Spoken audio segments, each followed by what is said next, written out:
सभी साथियों को मेरा नमस्कार।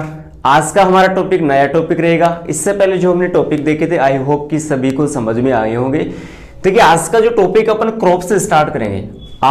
आज जो अपना टॉपिक रहेगा वो स्पेशली ऑयल सीड क्रॉप पर रहेगा। अब अपन जो भी टॉपिक्स है जितने भी जो एग्रोनॉमी में, हॉर्टिकल्चर में, इसके अलावा एनिमल हस्बेंड्री में जो भी इंपॉर्टेंट टॉपिक है उनको अपन पहले कवर करेंगे और उनमें से अपन निचोड़ कि जैसे मान लीजिए ऑयल सीड क्रॉप आज जो अपन डिस्कस करेंगे तो इनमें इंपॉर्टेंट क्या है, उनमें इंपॉर्टेंट है तेल की मात्रा। उसके अलावा इनमें है इंपॉर्टेंट इसमें उत्पत्ति स्थान, इसके अलावा इसकी फैमिली, वो क्या क्या है वो अपन बिल्कुल एक फ्लो में एक साथ कवर करने की कोशिश करेंगे क्योंकि सीधा ही एग्जाम में पूछा जाता है। ठीक है ना, तो जो इंपॉर्टेंट पॉइंट्स है उनको अपन एक साथ कवर करने की कोशिश करेंगे। ठीक है डियर, तो देखिए आज का हमारा टॉपिक होगा oil seed crop, oil seed crops जिनको अपन कहते हैं तिलहनी फसलें। क्या कहते हैं? तिलहनी फसलें। ओके, तो देखिए स्टार्ट करते हैं। तो सबसे पहले हमें यह पता होना चाहिए कि जो तिलहनी फसलें हैं, ऑयल सीड क्रॉप्स है, वो कौन कौन सी है, उनके नाम हमें बेसिकली पता होना चाहिए क्योंकि एग्जाम में सीधा ही कई बार पूछ लिया जाता है कि निम्न में से तिलहनी फसल है, निम्न में से तिलहनी फसल नहीं है, तो हमें पता ये होना ही चाहिए। तो देखिएगा स्टार्ट करते हैं और देखते हैं कि कौन कौन सी फसलें। तो देखिए सबसे पहले है तिल। सबसे पहले कौन सी है? तिल। तिल, इसके बाद है सूरजमुखी, उसके बाद कौन सी है? सूरजमुखी, एंड फिर है सोयाबीन, फिर है सरसों, इसके बाद है तारामीरा, इसके बाद है कुसुम। तिल, सूरजमुखी, सोयाबीन, सरसों, तारामीरा, कुसुम और मूंगफली। एक और आती है बेसिकली इसमें अरंडी। एक कौन सी आती है इसमें? अरंडी। मूंगफली आ गई, तिल आ गई, इसके अलावा तारामीरा आ गई। एक और रहती है वो है अलसी। लास्ट में कौन सी है? अलसी। तो देखिए बेसिकली ये ही क्रॉप है 9, लेकिन सुपरवाइजर में भी कंप्लीट ये है नहीं, लेकिन अपने को ये पता होना चाहिए कि कौन कौन सी फसलें हैं जो तेलीय फसलें हैं। तिल हो गई, सूरजमुखी, सोयाबीन, सरसों, तारामीरा, कुसुम, मूंगफली, अरंडी और इसके अलावा अलसी।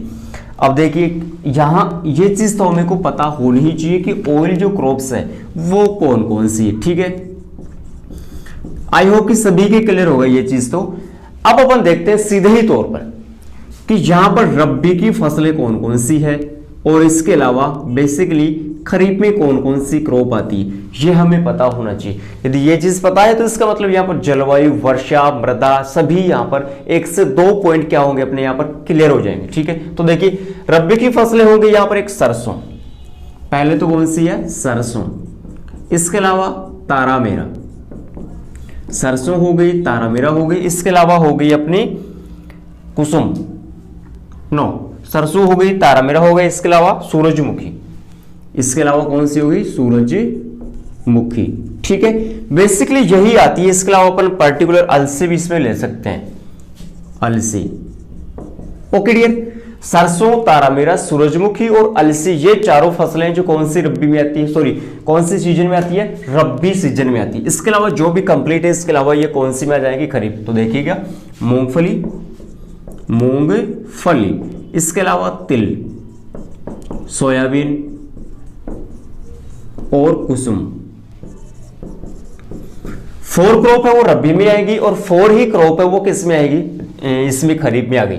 तो देखिए यार 3 तो सैसे है, सह सरसों, सह सोयाबीन और सह सूरजमुखी। 3 तो सैसे है, लेकिन इनमें जो 2 फसलें सूरजमुखी और सरसों सह दोनों किस में आ गई? रब्बी में। ठीक है, बेसिकली तो सीधा काफी बार यहां से भी क्वेश्चन पूछ लेता है कि रब्बी की कौन सी क्रॉप है और खरीफ की कौन सी क्रॉप है।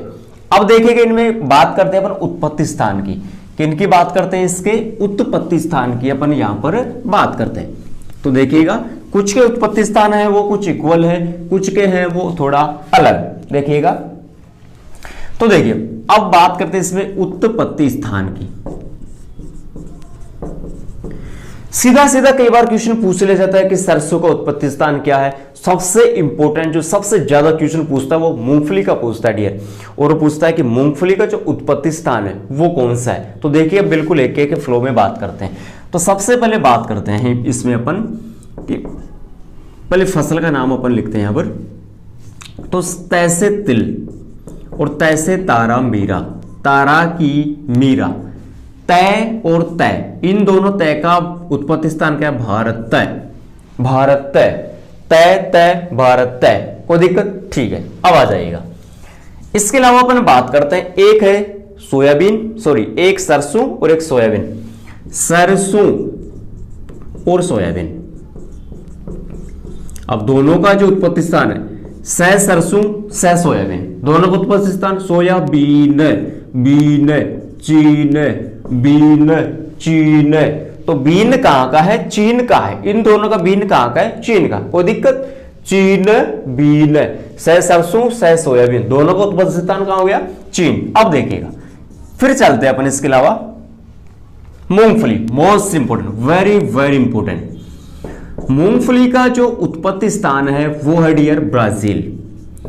मूंगफली का जो उत्पत्ति स्थान है वो कहां पर है? ब्राजील। इसके अलावा आ जाइएगा यहां पर, इसके अलावा अलसी, मोस्ट इंपोर्टेंट जो क्रॉप्स है उन्हीं के बारे में अपन डिस्कस करेंगे। तो ऐसे अलसी और ऐसे अफगानिस्तान, ऐसे तो क्या हो गया? अलसी, और ऐसे क्या होगा? अफगानिस्तान। अब अफगानिस्तान काबुली चना का भी उत्पत्ति स्थान है। अफगानिस्तान किसका है? काबुली चना का उत्पत्ति स्थान है। और ए अलसी और ऐसे क्या हो गया? अफगानिस्तान। देखिएगा फिर इसमें अपन देखते हैं सूरजमुखी, सूरजमुखी, और इसके अलावा है कुसुम। इसके अलावा कौन सी होगी? कुसुम। इन दोनों का जो उत्पत्ति स्थान है वो है मैक्सिको। कहां पर है डियर? मैक्सिको। दोनों का उत्पत्ति स्थान कहां हो गया? मैक्सिको। ठीक है, सबसे मोस्ट इंपोर्टेंट यही पूछा जाता है। तिल तारा मीरा दोनों तय तय भारत तय, चीन बीन सह सह दोनों चीन हो गया, मूंगफली का ब्राजील हो गया, एलसी और ऐसे क्या हो गया? अफगानिस्तान। इसके अलावा काबुली चना का उत्पत्ति स्थान कहां है डियर? अफगानिस्तान है। सूरजमुखी और कुसुम दोनों का उत्पत्ति स्थान कहां है? मैक्सिको। यही इंपॉर्टेंट है, यहीं से सीधा सीधा क्वेश्चन पूछ लिया जाता है। ठीक है, अब बात करते हैं इनके फैमिली की कि परिवार इनका क्या क्या है। तो देखिएगा फटाफट अपन देखने की कोशिश करते हैं यहां पर फैमिली। तो देखिएगा फैमिली क्या क्या है इन सभी की। फैमिली उत्पत्ति स्थान हमने देख लिया। अब इन पे परिवार की बात करते हैं। तो देखिए सबसे पहले अपन बात करते हैं यहां पर सरसों और इसके अलावा हो गया तारा मीरा, सरसों और तारा मीरा, सरसों और तारा मीरा, इन दोनों का उत्पत्ति सॉरी जो कुल है वो सेम है। वो क्या है? वो है ब्रेसिकेसी, ब्रेसिकेसी, और ब्रेसिकेसी का जो दूसरा नाम है वो है क्रूसीफेरी। ब्रेसिकेसी और इसका दूसरा नाम क्या हो गया? क्रूसीफेरी। अब ब्रेसिकेसी और क्रूसीफेरी जो अपनी गोभी वर्ग की फसलें उनका भी है, इसके अलावा मूली का भी जो कुल है वो क्या है? ब्रेसिकेसी या फिर क्रूसीफेरी। ठीक है, अब देखिएगा यहां पर अपन देखते हैं, एक होगी मूंगफली, एक होगी सोयाबीन। मूंगफली और दूसरी फसल है सोयाबीन। तो मूंगफली और सोयाबीन का कुल भी बिल्कुल सेम है, वो है फेबेसी, और फेबेसी का जो दूसरा नाम है वो है लेग्यूमिनेसी, और इनका जो उपकुल है वो क्या है? पेपिलियोनेसी। ओके, पेपिलियोनेसी। इनका जो उत्पत्ति स्थान उत्पत्ति स्थान फैमिली की बात कर रहे हैं, फेबेसी या फिर लेग्यूमिनेसी। जितनी भी दलहन वर्ग की जो फसलें हैं जो दाल में आती है उन सभी का कुल क्या है? फेबेसी लेग्यूमिनेसी, और उपकुल क्या हो गया? पेपिलियोनेसी। अब देखिएगा नेक्स्ट अपन देखते हैं यहां पर कुसुम। देख लो एक बार साहब, इसमें देख सकते हैं सूरजमुखी, कुसुम। तो देखिएगा डियर इसमें कुसुम और सूरजमुखी, हाँ जी देख लो जी, इसमें ज्यादा कुछ है नहीं। ठीक है ना, देखिएगा दोनों का जो कुल है वो बिल्कुल सेम है, कंपोजिटी, और दूसरा नाम है एस्टेरेसी, एस्टेरेसी। दोनों का कुल क्या हो गया? समान। कुसुम का और सूरजमुखी कंपोजिट ही कह दो या फिर एस्टेरेसी, ऐसी की तैसी कर दी। हमने इन दोनों फसलों की क्या कर दी, ऐसी तैसी कर दी, मतलब एस्टेरेसी ऐसी तैसी, और दूसरा नाम हो गया कंपोजिटी। ठीक है, इसके अलावा मोस्ट इंपोर्टेंट जो काफी बार क्वेश्चन पूछा हुआ है जेट वगैरह में, इनमें पूछा हुआ है, तिल का है पेडालिएसी, पेडालिएसी या पेडालिएसी या पेडोलिएसी, मोस्ट इंपोर्टेंट है, सबसे ज्यादा यही क्वेश्चन पूछा जाता है। इसके अलावा मूंगफली का हो गया, सरसों का हो गया, बेसिकली इसमें कुछ रहा नहीं है वैसे। ठीक है, तो सबसे ज्यादा यही क्वेश्चन पूछा जाता है कि मोस्ट इंपोर्टेंट। देखो ये वाला क्वेश्चन सबसे ज्यादा पूछा जाता है, एक मूंगफली का वेरी वेरी इंपोर्टेंट। तो डियर आज हमने बिल्कुल नॉर्मली बात की है। अब जो नेक्स्ट हमारा वीडियो होगा उनमें अपन बात करेंगे इसमें ऑयल परसेंट कितनी है, कौन कौन से रोग होते हैं, कौन कौन से कीट होते हैं, इन सभी की जो बीज दर है वो बिल्कुल एक साथ देखेंगे। ठीक है ना, एक एक फसलों को अपन कवर नहीं करेंगे, बिल्कुल एक साथ कवर करने की कोशिश करेंगे। तो डियर इसी प्रकार अपने जो खाद्यान्न फसलें उनको देखेंगे, जो दलहनी फसलें उनको देखेंगे, जो अपने चारे वाली फसलें उनको देखेंगे, जो नकदी फसलें जो कैश क्रॉप उनको भी अपन इसी फ्लो चार्ट में ऐसे ही डिस्कस करने की कोशिश करेंगे। Okay dear, thank you.